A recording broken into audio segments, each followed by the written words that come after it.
I am your fearless hostess today. My name is Keisha Sharp, longtime communicator. Many of you will know me as a personality from 94.9 and also a contributor to the Birmingham Times. So, but I am not the star of the show today. I've got two people that I'm looking at today who are front and center and whom I know you want to hear from, so we'll get to them expediently. So first and foremost, we have represented with the City Council candidates, District 8. April Williams, you are? My name is April Myers-Williams, and I am a candidate for Birmingham City Council District 8. Wonderful, thank you so much. So clearly she is present. Sonja Smith is not present today. We can tell you that she was invited, but she did decline to attend. And also, immediately over, a little bit away from me, but not too far, we have a school board candidate, District 8. I'll let you go ahead and say your name, and I'll kind of come behind you. Just introduce yourself. Sounds good. I'm Antoine Womack, candidate for the Birmingham Board of Education, District 8. Wonderful. Antoine Womack, friends. He is present and accounted for, as you can see. Not present today, but who was invited is Pam Bass. So she is not here. So with that, we're going to go ahead and get right into our debate today. And we're going to start with you, Mr. Womack, okay? And I'll start off asking a couple of questions, how we'll go. We'll see if we have any questions from inside the room. May not have any right now, but get ready for those of you in Facebook land if you have questions as well. So Mr. Womack, first and foremost, based on the Alabama Board of Education report card, Birmingham High School master degree teachers has declined. The percentage rates, 38% in 2015, down to 28% in 2024. Do you see this as a significant factor in educational improvements? And if so, how do you plan to attract more teachers and also retain them? That's a good question. Let me first, before getting started, say good afternoon, well, rather good morning. Thank you, Committee to Save Jefferson County, for once again opening the platform, your platform, and the doors for the citizens of District 8 to hear us. We do know that during that time period, it is not coincidence, nor is it a secret that during that time, the Birmingham City Schools was going through some trying times. As a matter of fact, during that time, we had just experienced a state takeover. During that time period, we were dealing with a lot of financial issues, and so I'm not surprised that that is the case. But what I will say is that right now that this administration and this school system has invested very well into making sure that not only are we recruiting highly talented educators, but we are keeping educators that are proficient in math and in science and all of the areas of focus that has been that's been a discussion topic. I will also say on that note that this is just not a Birmingham City Schools or a state of Alabama issue.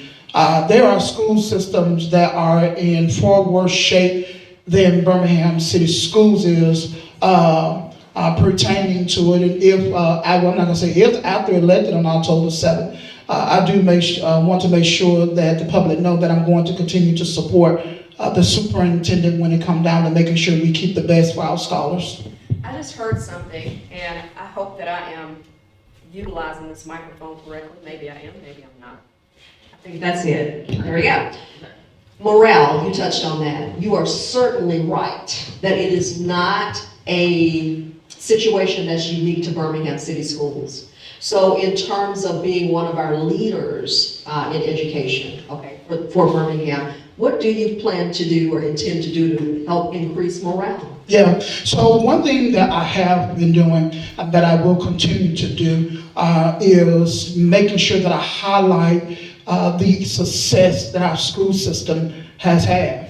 And I also believe that I also need to make sure that people understand the track record of the past 15 plus years that Birmingham City Schools has had. You know, we have struggled over the years getting people to believe that our school system can overcome when it comes down to our enrollment, attracting teachers and administrators to stay in Birmingham City Schools. When you look at the neighboring school systems that are smaller than us, but have put in significant resources to make sure that they can pull educators from Birmingham City Schools, which has happened. And so as the next school board member for District 8, there is one thing that I'm going to make sure that happens, is working in collaboration with my next city councilor. We're going to make sure that people coming into District 8 understand that we have some of the best educators in our district, but also that we are pro-public education elected officials, and that we're not going to back down off that, and we're also not going to allow other entities to come in to tell about our school system. That's pretty good. And let me stress, not an issue that's unique to Birmingham City Schools as it relates to education, okay?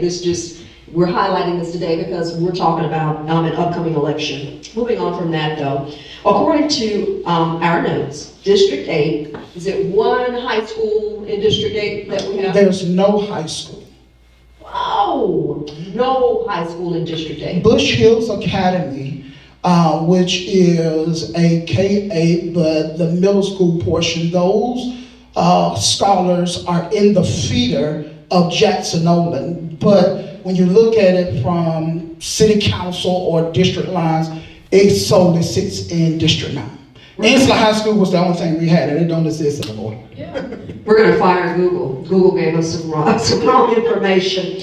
Okay, so still, let's talk about that. Thank you for that clarification. According to the state report, the high school in question had a 21%, and I'm believing that that's the high school that you mentioned, Jackson Olin, chronic absenteeism, but we can certainly expand that out. To not just Birmingham, but other schools. But again, 21% chronic absenteeism rate 2024 school year. Unacceptable. How do you plan to address this? So, yes, that is unacceptable. The administration has definitely made it known publicly that is not of our character. But also you have to ask yourself a series of questions. You have to ask, why are we seeing chronic absentee? You also have to ask, what situations are preventing our students from coming to school? You know, and so when you look at Jackson Nolan and you look at also who attends those schools, a lot of our scholars that attend Jackson Nolan have to be bused. And there are some children that actually have to walk, and I've seen this, sometimes a mile just to get to the bus stop. But you also have to ask yourself, the question is that the socioeconomic piece. The average high school student is at home taking care of their little brother or their little sister. Some of them actually have jobs, and they're working jobs that sometimes they don't get out to 9, 10 o'clock, go home and trying to get up and go to school. And so one thing that I do believe that we have to do, and it goes back to the piece of the community partnerships. It goes back to Birmingham Housing Authority, the city of Birmingham.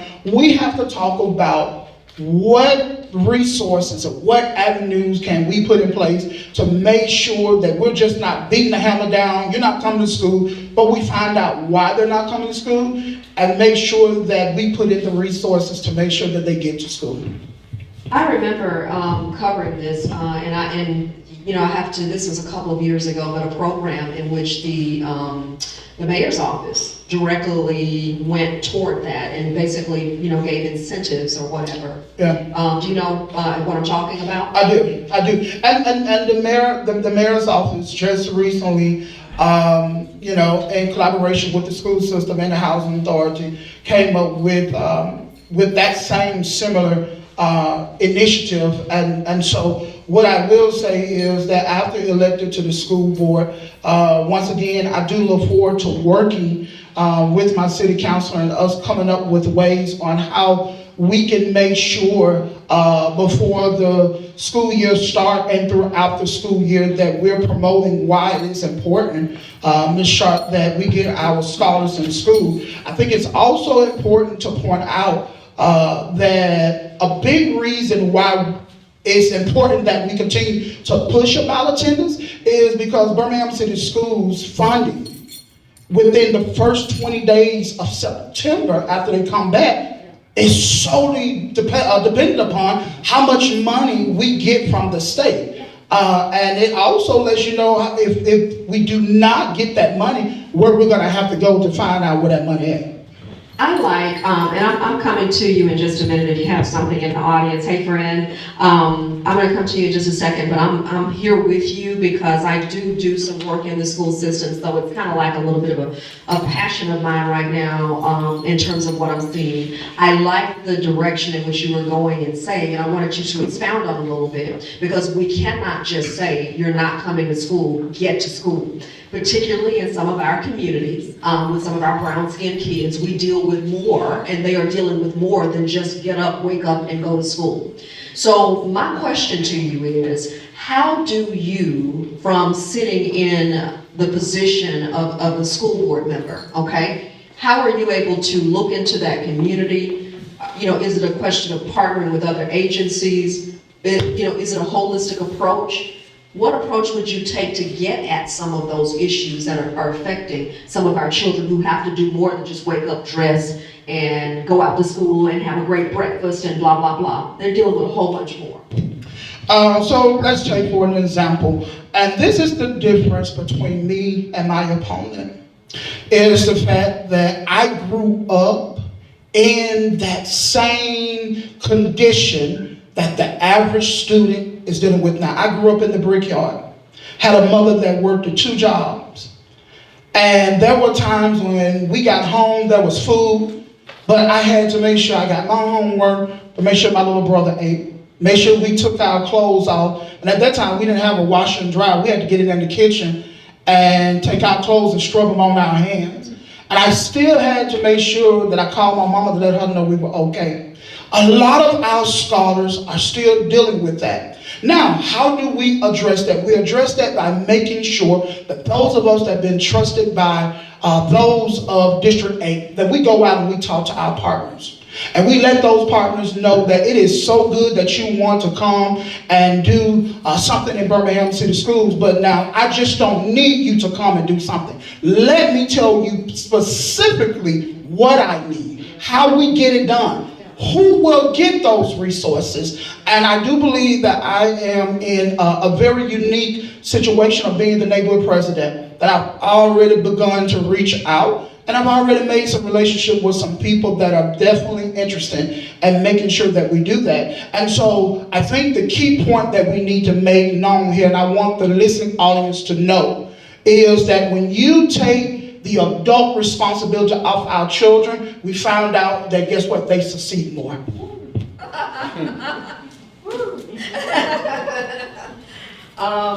All right, Mr. Womack. Now, in all fairness, because we can stay here all day, because I have some other questions, and because it's a passion of mine, because I'm in these school systems now, and I think Birmingham unfairly gets targeted, gets, what is the word? It gets labeled, that's a better word to say, but we're dealing with this all over. You understand? In a lot of school systems. Maybe you have an exception with some of them, but what questions do you all have for Mr. Womack? Ms. Sharp, we go there all day. Do you have any from online? Oh, you have one? Yes. Please. Mr. Womack, I'm John Mean, as you know. We've had with the Village Creek Society in the past, we have had outdoor classes, science classes, which we had cooperation from the schools. This was the very first time we ever had it in an African American community. We need to find out if we can continue these programs, because I see some hope for these students, that one day some of them, who knows, they might be the greatest scientists we ever had, and we need that. We need to strengthen more in having science programs, environmental type programs for schools. You know, as you know, I'm the director of the Office of Advocacy and Justice for the Passionist community of St. Mary's Holy Family and St. Joseph, which is, by the way, right over here. And I'm very concerned about trying to see if we can we need programs like that to work with community groups, like environmental groups, so that we can have outdoor science classes where the kids can get out there and collect samples, and all, and it's very needed. That is a good question. It's so funny, John, and it's so good to see you. It is so funny that you bring that up. I just on yesterday an event had an opportunity to run up on Miss Williams, and I was talking about the amphitheater that is out at Minor Elementary, right behind Minor Elementary. It's not used. It's not in good shape. And I was telling her that one thing that I would like to see happen is that not only do we rehab and get that amphitheater up and running, but we also give our children the opportunity to have outdoor classrooms. Bush Hill STEAM Academy already has that.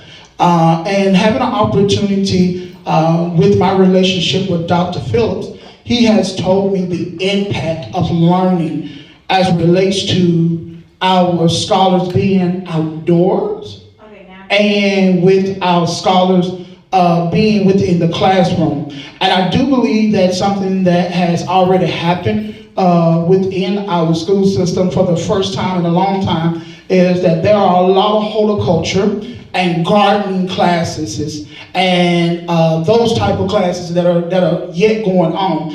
And you have my commitment, John, after I'm elected, that I will definitely make sure that I advocate with our superintendent to make sure that we continue those partnerships. And I'll work with you. This is from online. What would be your top 3 priorities to work with the superintendent for the schools when you're elected? Yes, sir. So the top 3 priorities that I do believe, being here in District 8 and not being my first time at this position of running, is that we're going to continue to make sure that individuals know that Birmingham City Schools is open for partners. Taxpayers' dollars can go only so far. And some of those dollars are restricted from what we can and what we can't use it from. And so we're going to need others who still believe in making sure that our children have more than just a quality education, but also have hands-on as it relates to the educational experience, that they can make those things happen. The second thing that we're going to continue to make sure is that we sustain the success of our math and our reading scores. Something happened that allowed us to be able to pull those scores up, allowed us to be able to make sure that our children were not only reading on the 3rd grade level, but also retaining. And so I'm going to make sure that I continue to work with the superintendent, but also our stakeholders in sustaining those numbers and making sure that our administrators and our educators have what they need to do. So the third and final thing that is going to be a priority is finding ways outside of being on the dais as a school board member, that I make sure that community partners are engaging our parents. And so we had community schools years ago. And during that time, those community schools were an avenue for parents to be able to go and connect what was going on in their child community, in the classroom, but also those crucial resources like food, housing, those things. And so I do believe that we have to go back and we have to address those things. And I will say this to the listening audience: I cannot require students to come to school if we're not addressing the holistic issue of the whole man. Thank you, sir. Okay, so one more question from here. Elementary school teachers are struggling with children entering first grade without even basic skills. Are you willing to support legislation to make mandatory preschool enrollment? Yes. The reason why I do believe that there needs to be mandatory that our scholars automatically are enrolled in the preschool is because you find out, and once again, I've had the opportunity to talk to many of our elementary school teachers. They have told me, said, Mr. Womack, individuals who were in our pre-K programs come into kindergarten already 2 steps ahead of those that are not. I'm also proud to say that one of the top issues in the mid-2000s, after we went through the consolidation of a lot of our schools and so forth and so on, were that board and that administration during that time heard a lot of parents talk about the fact that they have to take their children to other school systems because they have pre-K programs. I am proud to say that all of our Birmingham City schools, elementary schools, have pre-K classes. So there's no excuse why it is that our children not only do not have access to those reading fundamentals of phonics and those things, but also why the parents don't even know when the school system has done a fine job of making sure in ahead of time that parents know about our pre-K classes. And as a matter of fact, Ms. Sharp, they announce it on the radio year out. And I'm going to continue to make sure that we increase that. Wonderful. All right. Are you willing to support expanding school bus routes to include children living within the 2-mile limitation, classified as poor and disadvantaged students? I do believe, and I believe I'm 1% right, that this administration tackled that head on. We have more bus routes now than we've had before. And I will also say that I do believe that we do have to go back and revisit to make sure that those bus routes are even more feasible for students to get to in a certain period of time so that they won't miss it. And so I'm excited about the fact that I'm sitting here having this conversation. But I remember when we couldn't have this conversation without it being a but what. But now we're having this conversation, we can say, not only have we done this, but we're going to continue to improve, and we're going to continue to find other ways on how we continue to build success around it. Wonderful. I want to make sure that I am including you, the audience. You have any other questions for Mr. Womack? And do we have anything, Mr. Escott? Somebody mentioned, would you commit to helping to establish the community schools from the Mr. Desmond era? Oh, it's dismute, sorry. Dismute. Yeah. Yeah, so when Mr. Dismute was in Birmingham City Schools, the model around those programs were tremendous. And the reason why I say that is because my mother benefited from a lot of those programs. So I do believe, and I'll be honest with you, a lot of those funding were state funding. We may not get that back, but we can create other models that looks like that.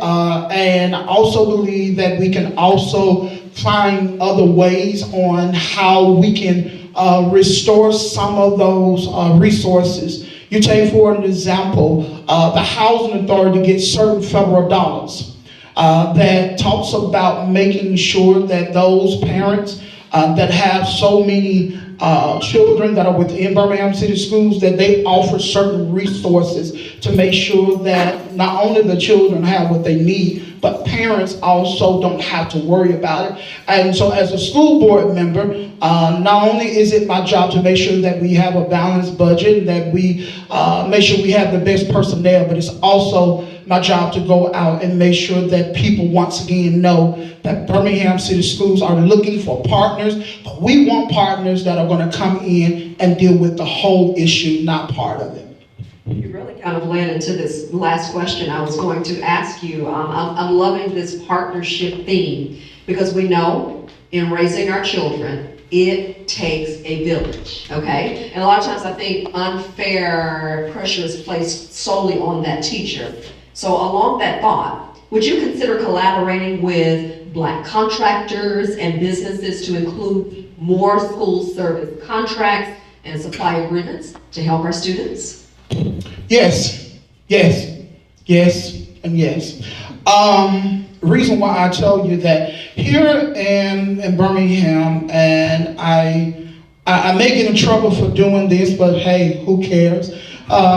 Ms. Williams served on our school board, and she pushed for minority participation.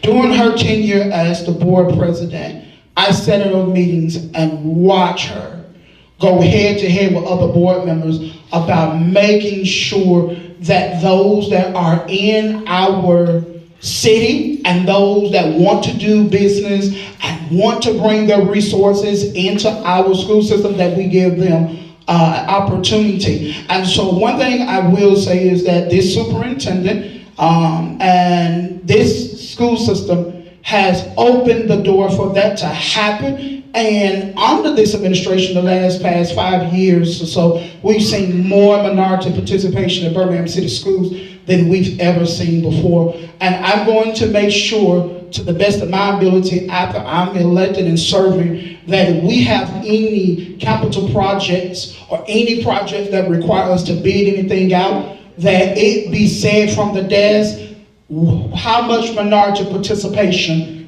is in this project and who are these people. Have we reached out to these people? So do know I'm going to be one of those. Like to hear that. All right. It's time now for your closing statements. Well, there's one more that I think is important. You have one more? Yes, and would Okay. you support partnerships with public transportation systems and Uber to ensure all children get to school in events? You know what? I didn't think of that, and as a matter of fact, I'm going to definitely have further, after elected, have further conversation with Dr. Sullivan about how we can utilize that. I do know, because I'm an Uber driver, that they do have Uber team. And I do pick up a lot of our scholars from school, but I'm sure there's a partnership that the school system can possibly do with Uber, where individual students can have a credit or something between a certain period of time to make sure that they get to school. And so that's good. I like that. Innovative thought. You're welcome to do your closing statements. Forgot about that. That's okay. It's okay. So I've enjoyed the questions. It has been a journey, people. It's been a journey, 19 years. And I get emotional.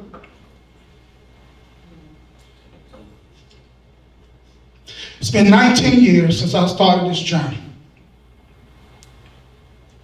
And I started this journey because of the fact that I knew what I did not receive in school.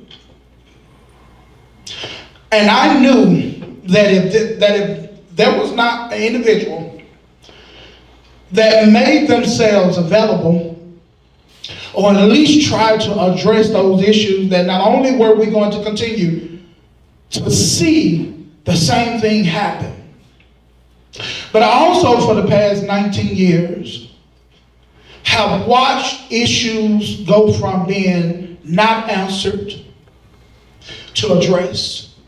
I've been at that fight. And every time I enter that fight, you know what I do? I always remind myself, Antoine, you are the voice for those parents that don't look like the average individual making decisions. They don't feel comfortable going before our school board. They don't feel comfortable going to the PTA meetings. It's not that they don't want to go. It's the fact that, guess what? They don't know what to say when they go, because they feel like they're going to be criticized. And I am proud to stand here today, win, lose, or draw, to say that I have proven myself. I have shown myself to be a student. And I've shown myself to be a fighter of the important issues. Now what I'm asking the people to do, let's finish what we started 19 years ago on October 7th. Let's continue to make sure that our scholars have everything that they need. But most important, let's make sure that people understand that Birmingham City Schools is that beacon. And Birmingham City Schools is that school system that is sending the best out. How do I know that? Because I am here, and I look forward on October the 7th serving as your representative for the next 4 years. Thank you for this opportunity. Thank you so much. Mr. Antoine Womack. Thank you very much.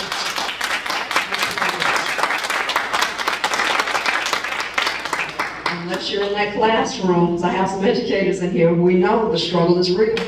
The struggle is real. We came from the heart with that. And so, not to all of my educators and those of you who are even in the fight, those who are vying, it takes a lot. It takes a lot, y'all. And I know it's easy to criticize, and I'm off script for 30 seconds, and I'm gonna get right back on. It takes a lot to stand in these positions. It takes a lot.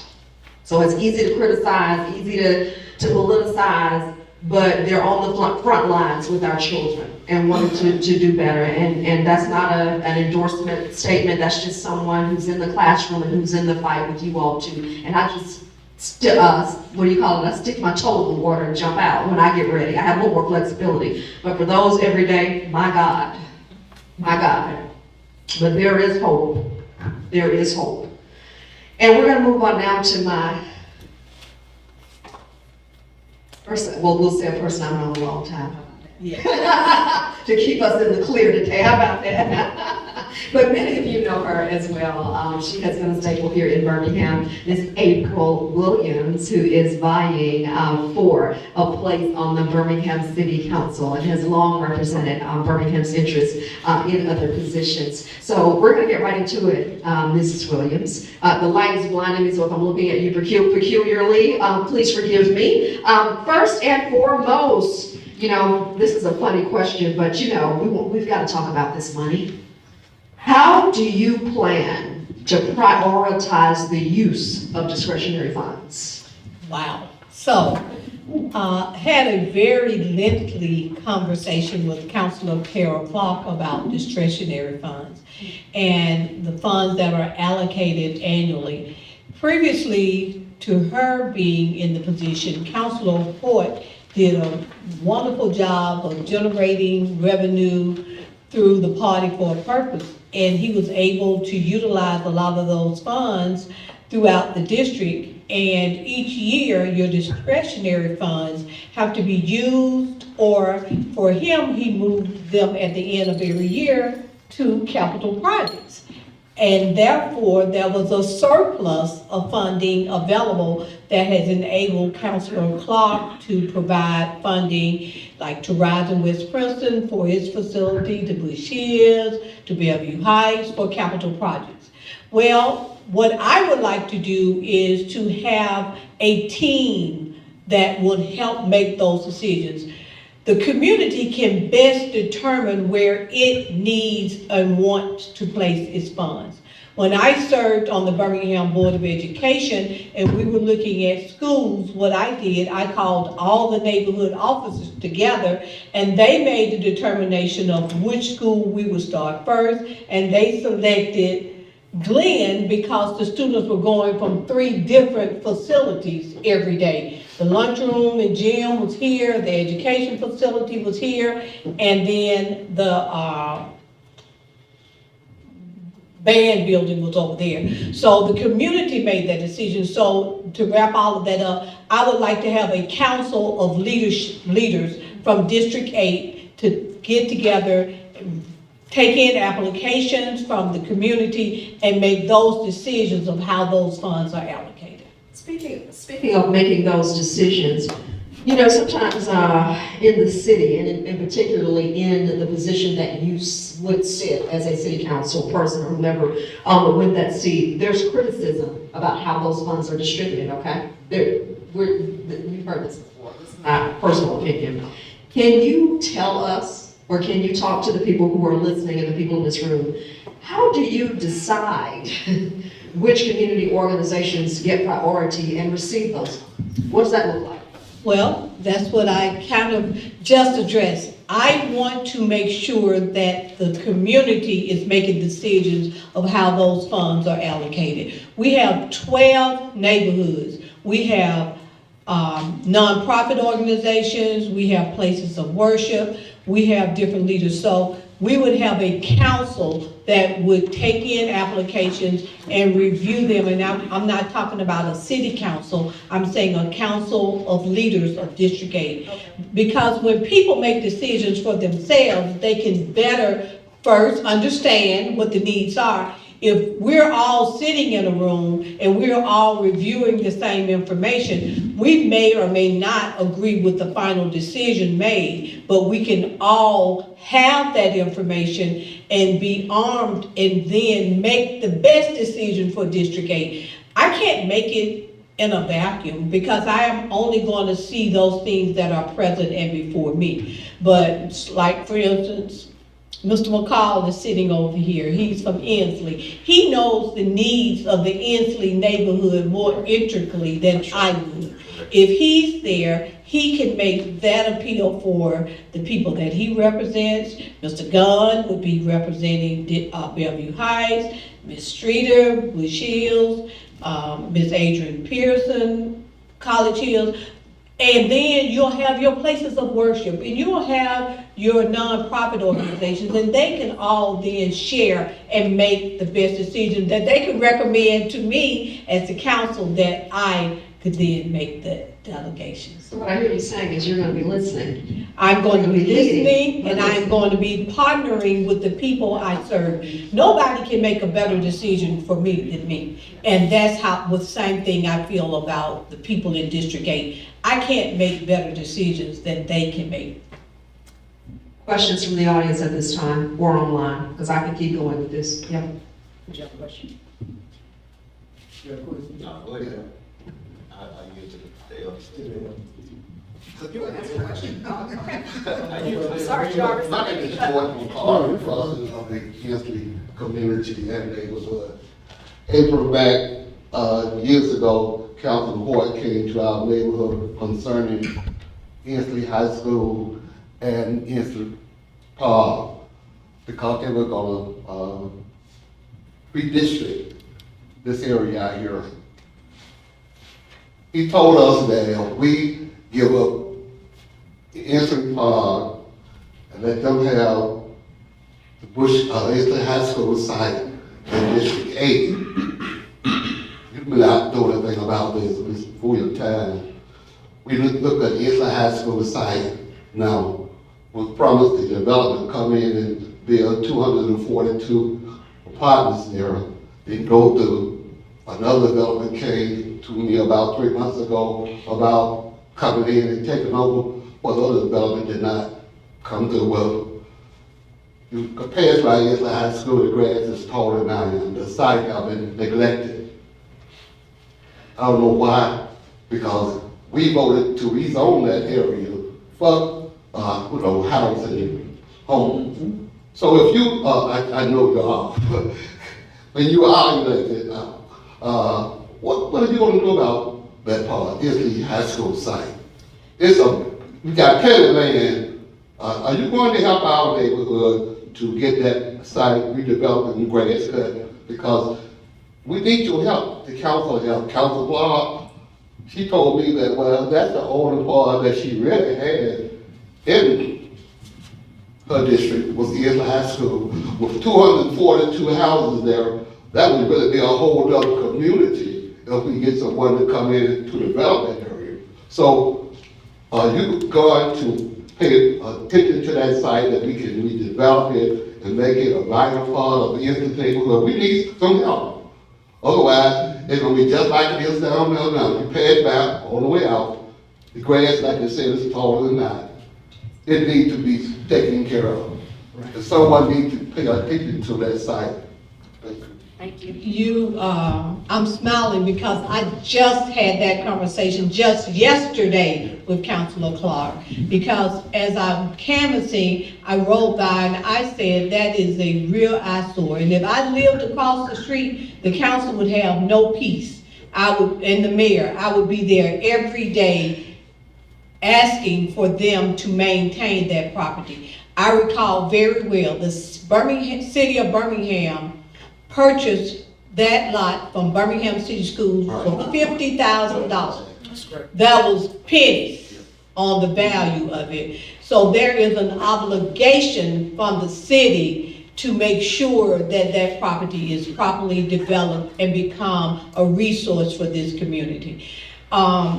You may recall when we had those when the city was having those conversations, and what I asked her about on yesterday, and she said COVID happened, then the tax funding, rebates went away. So she explained to me why the city hasn't, or the developer hasn't moved forward, but my job would be to get that project moving. And we don't have to just wait on City Hall, people.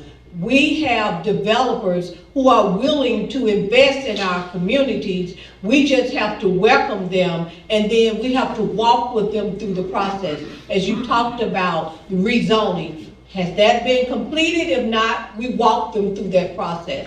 And then looking for partners. If you look at Tuscaloosa, how Tuscaloosa has been redeveloped since those funds from the tornado and the funds from ARPA, we need to do a little bit better with investing and rebuilding and rebranding Birmingham.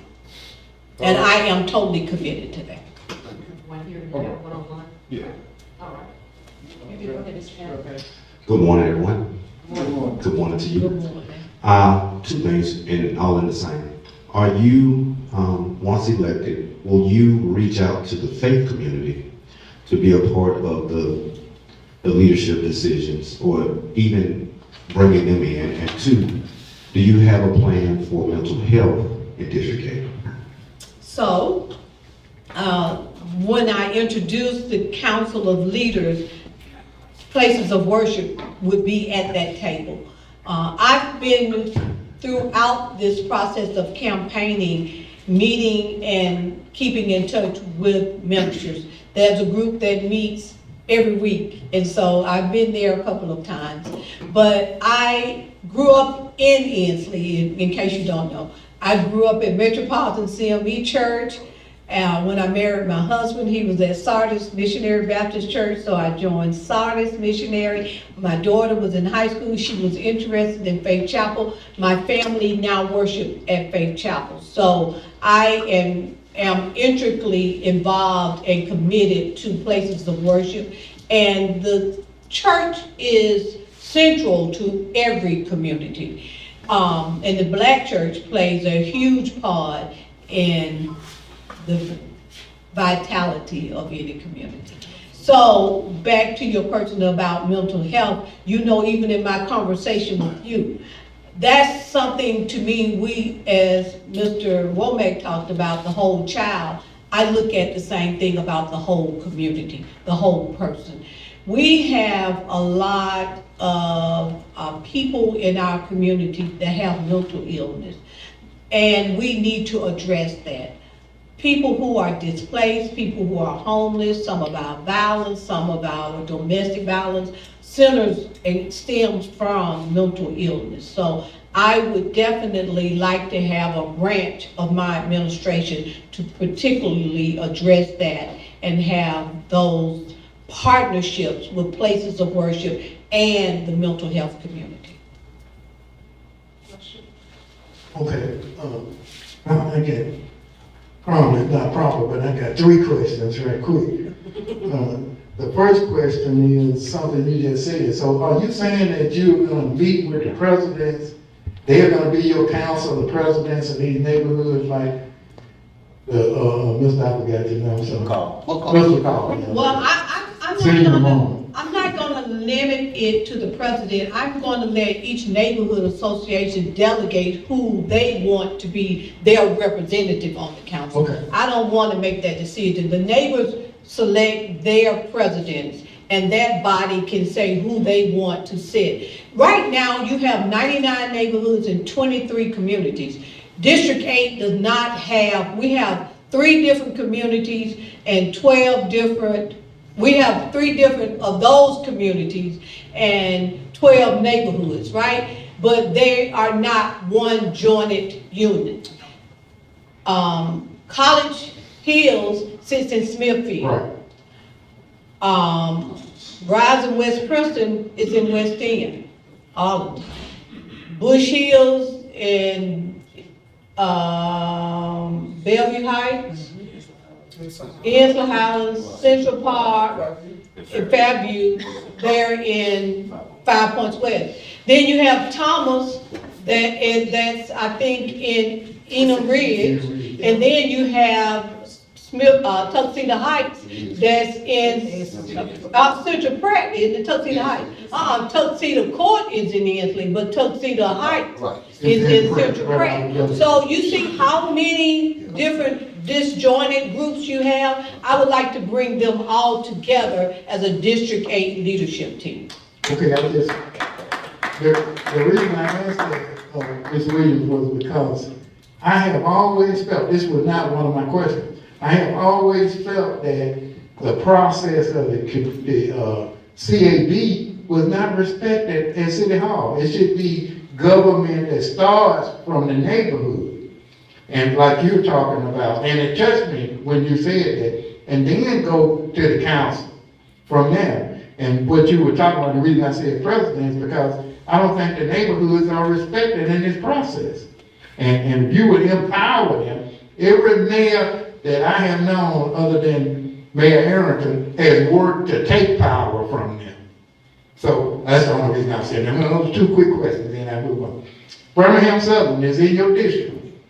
I heard a brother who I think he's Maria Todd's church member. He's on the show with Mr. Williams. Said that this year Alabama A&M had the biggest enrollment they ever had in history. Why is it that the city of Birmingham is not working with Alabama A&M when they made an offer for Birmingham Southern and the city is saying nothing and doing nothing? And the last thing is you are a contractor.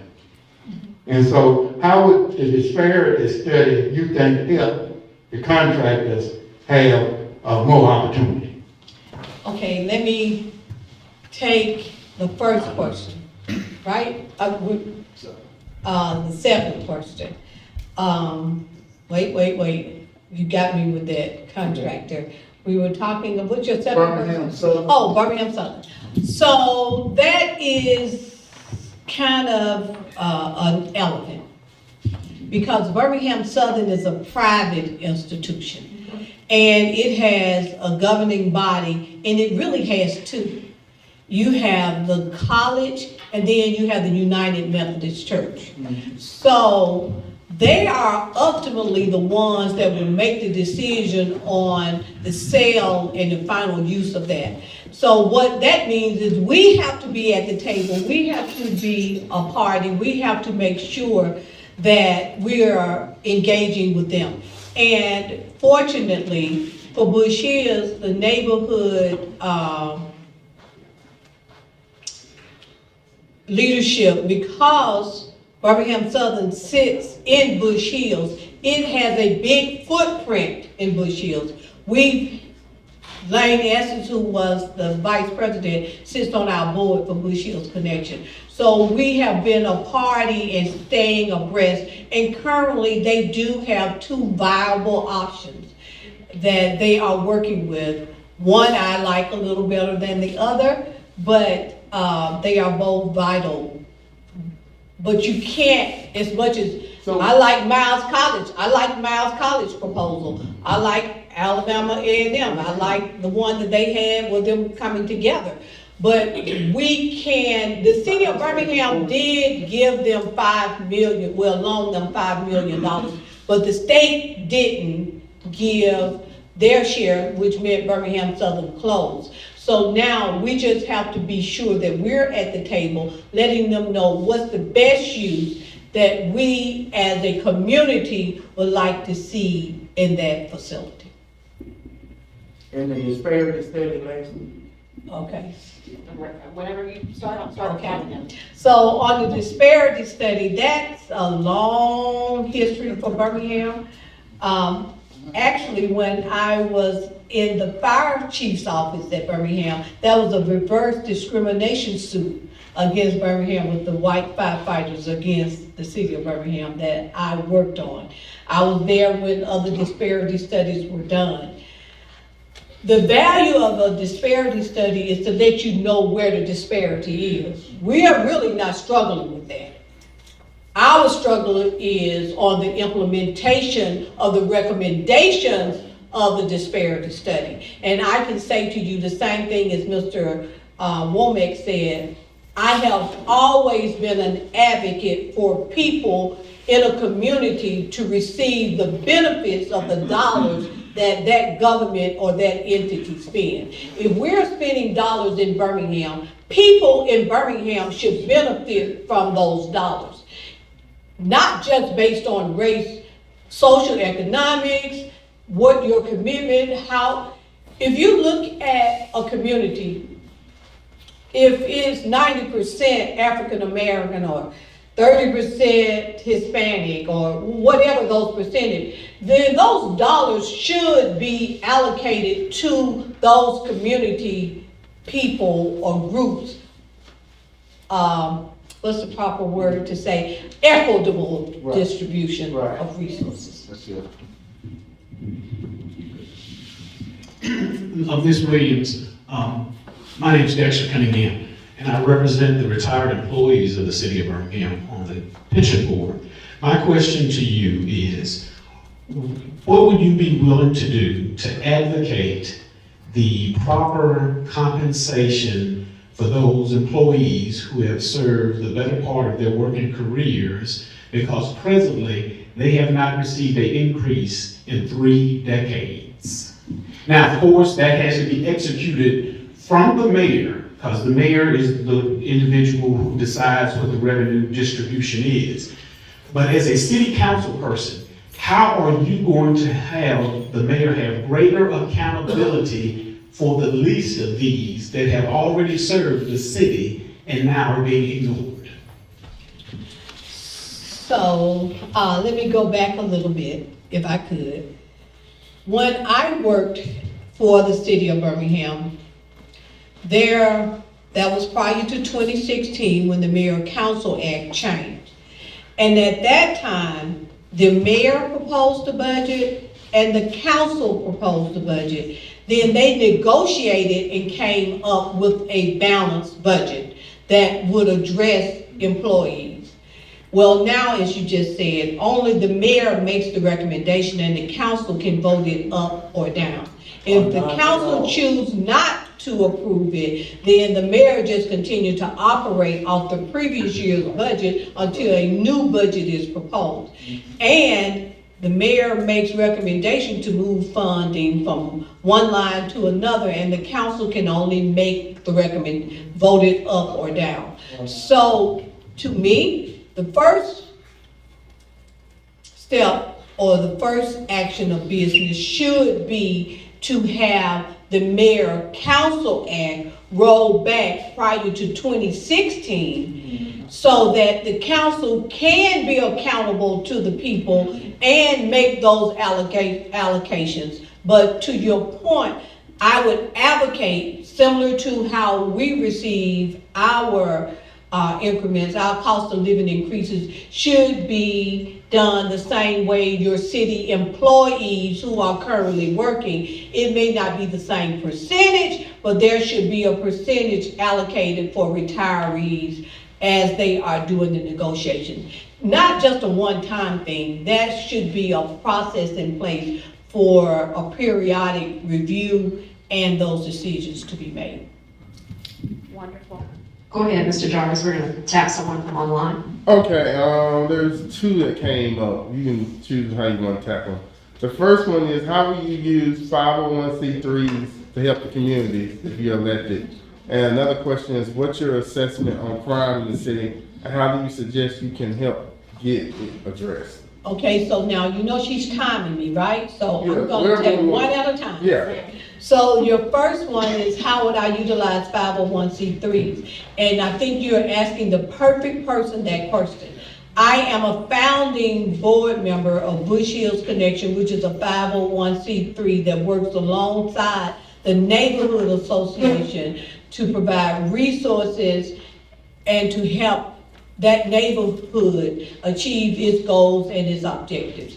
So when you're looking at your neighborhood association right now, I think they used to get $10,000 a year. Now they get $2,000 a year. And if you look at what they send, if you were going to send a person to NUSA, that's $2,500. So that's more than you're going to get a year already. You're in the hole. So I would utilize our nonprofits and help fund nonprofits and help provide resources for nonprofits.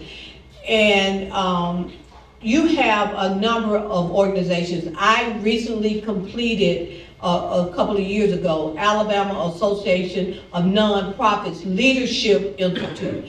And it provides information on budgets, on training, on communication, on revenue generation. So helping those nonprofit organizations stabilize and be able to be strong, and then to partner with the neighborhood associations. And I'd like to see every neighborhood association have a partnering 501c3.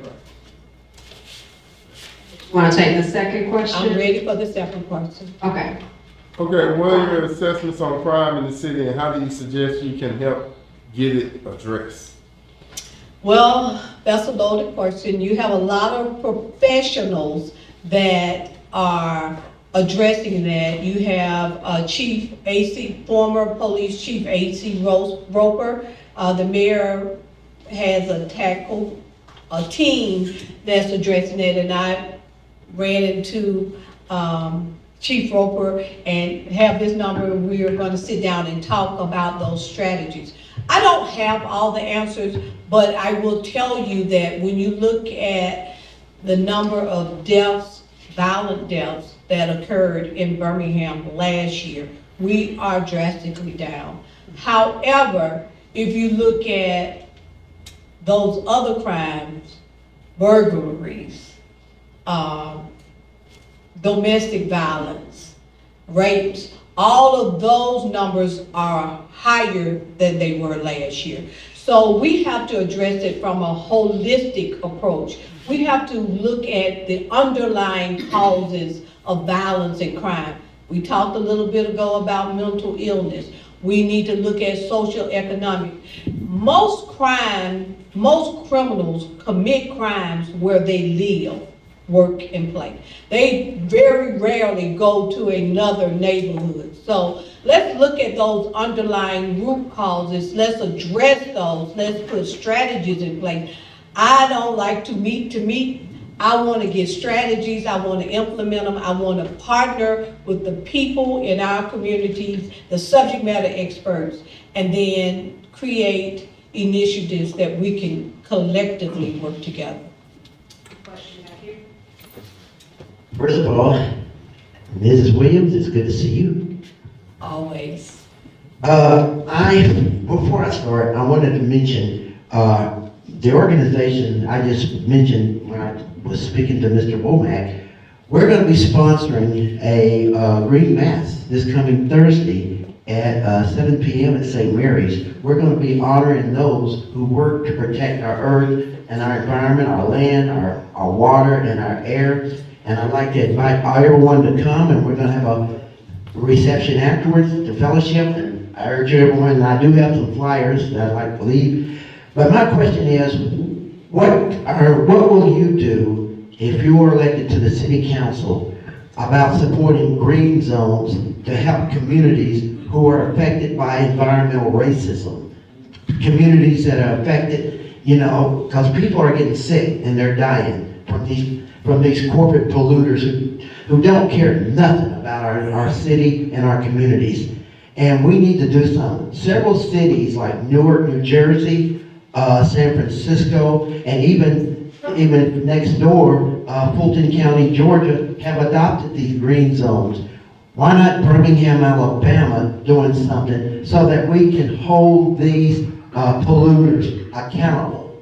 Thank you.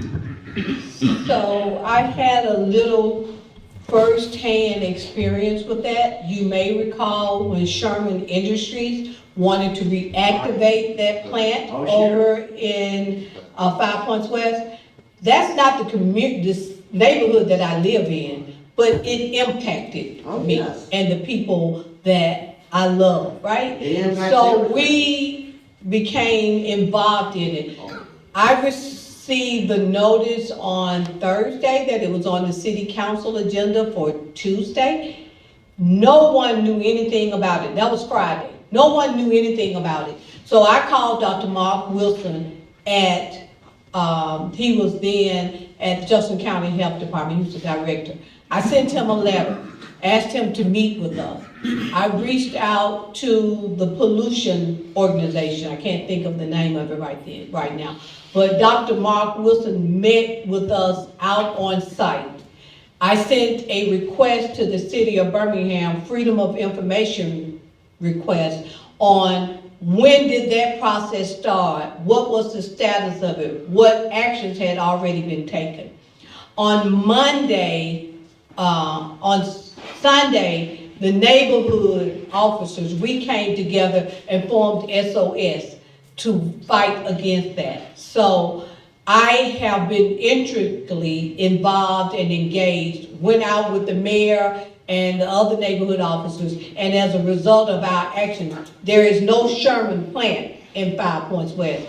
And I would support any initiative that protected the people that I serve in the entire Magic City. We need it. Any other questions from the audience right now before I ask a couple? All right, I'll come back to you in just a little bit. This would affect the city as a whole, but I'd love to ask you, from a person who's vying to be a member of Birmingham City Council. We are in unprecedented times across our nation. With the comment or the suggestion that National Guard troops could be coming to Birmingham, I know ultimately that you would have to work with other city leaders to make that happen. Just your general thoughts on something that many consider an absolutely preposterous idea or not.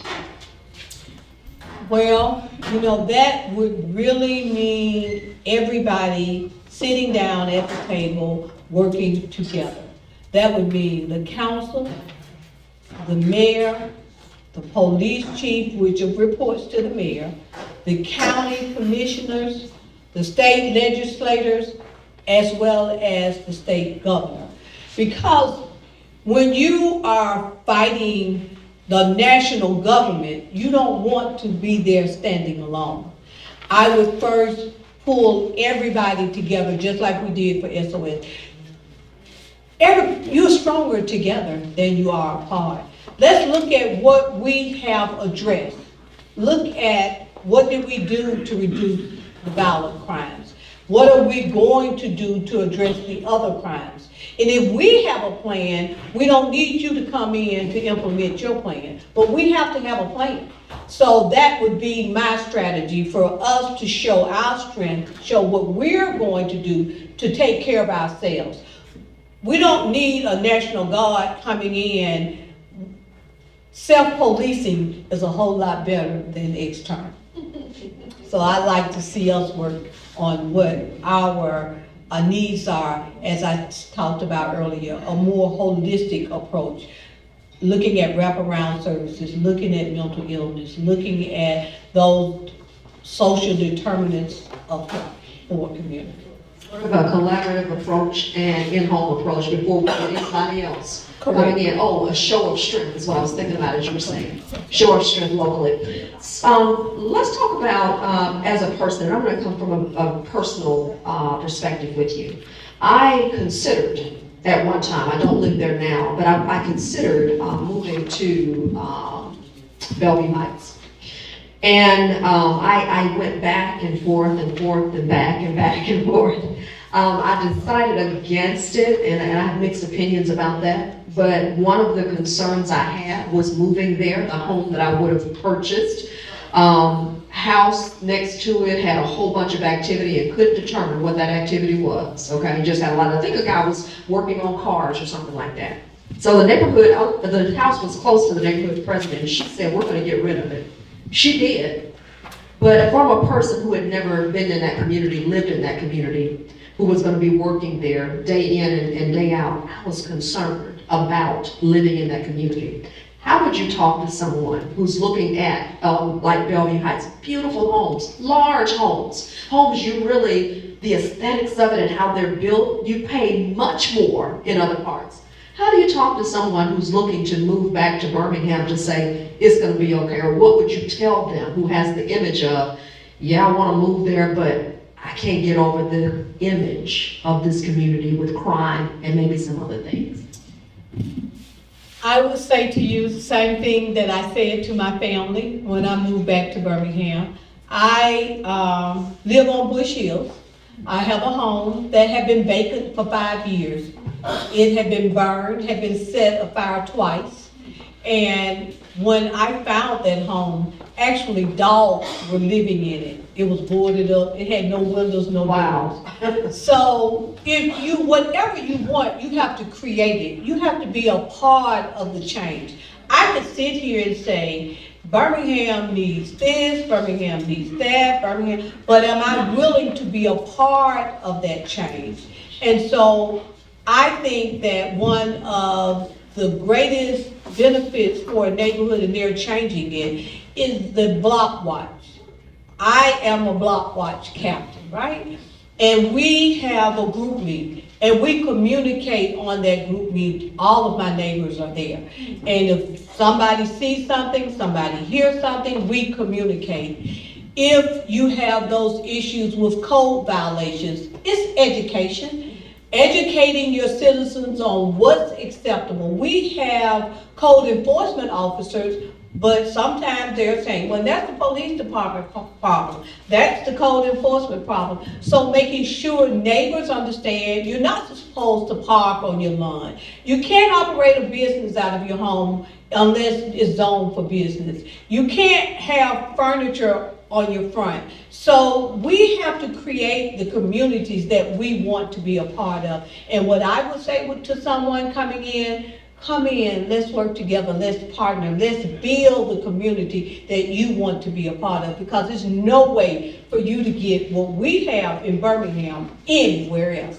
Oh, really? I mean, I'm telling you, I mean, the houses, the value, you just, you know, it is like some gems in that city. And it was sorely that I walked away from that deal, and I still wonder if I should have done that. And what you talked about, the community talking to one another, being on group meet, that's what we did in a former neighborhood I lived in, so effective. So I love to hear that. And finally, as I kind of surveyed and looked out over the land, there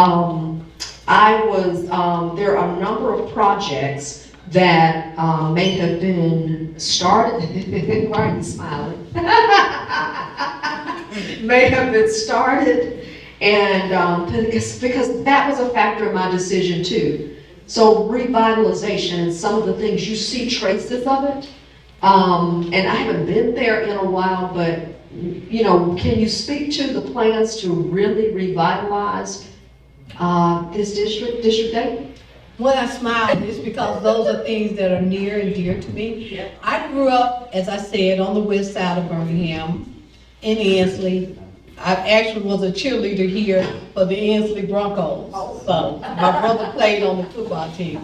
I was a cheerleader at McAlpine. I danced at McAlpine with their sisters.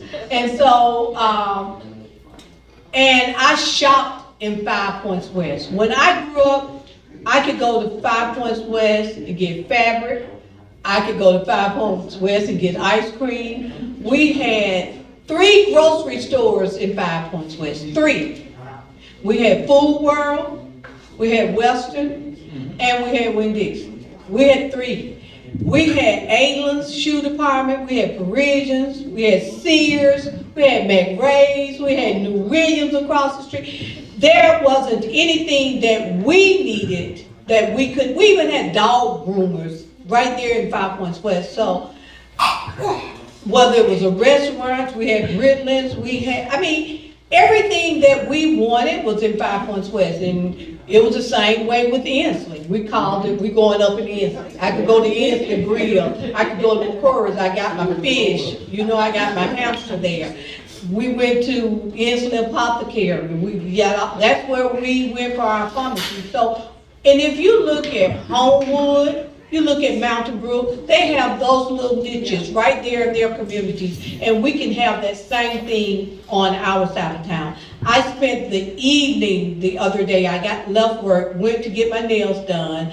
I walked the strip of 5 Points West, and they told me those businesses I talked to had invested over $6 million in their stores and renovation. How do we show our appreciation for that? We shop local. If you want more businesses in your community, you got to shop local.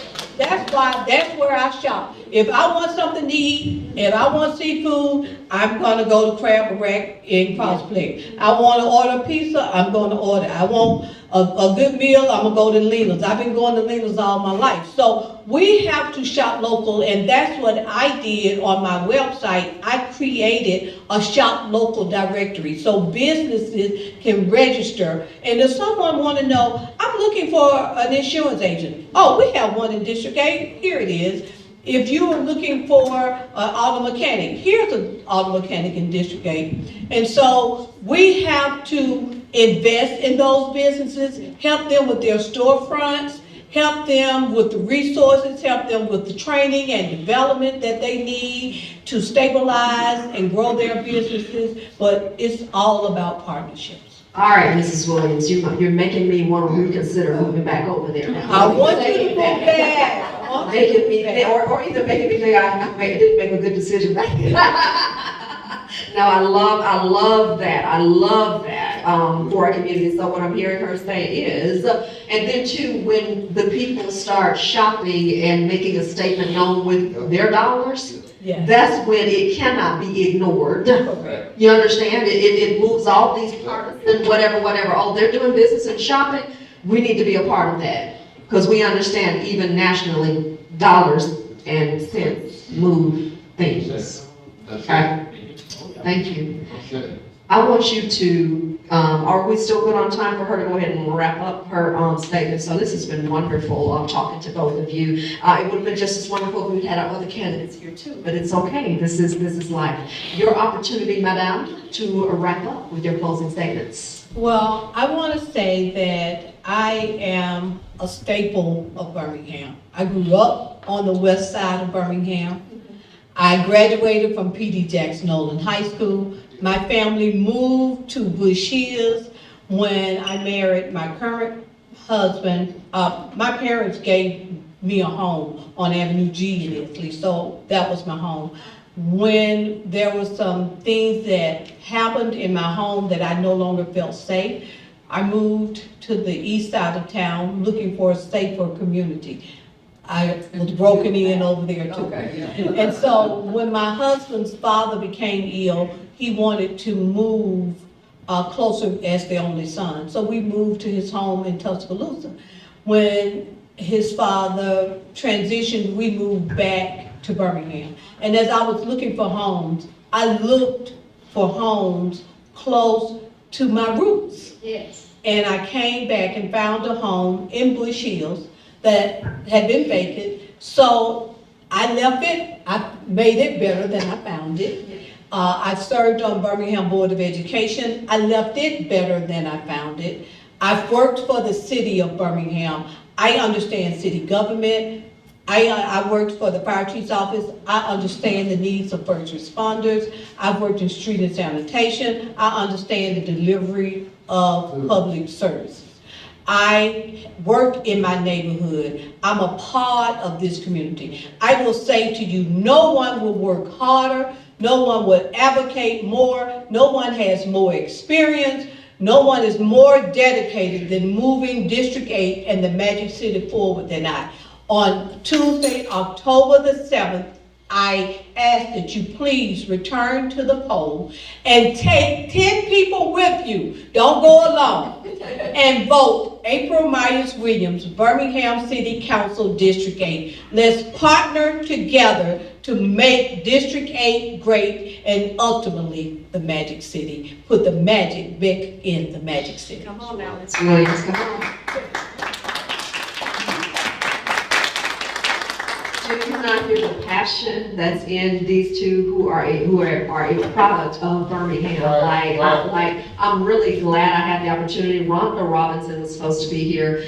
She's a friend of mine. She said, could you stand in? I've got something going. Absolutely stand in, because I'm passionate about these matters too. And so it was kind of an opportunity to talk to both of you about it. So may the best candidate win. I certainly want to pay respects to those who are not here and who are running as well. So pay my ultimate respects. May the best man or woman win. And Birmingham, I'm going to reiterate what she said.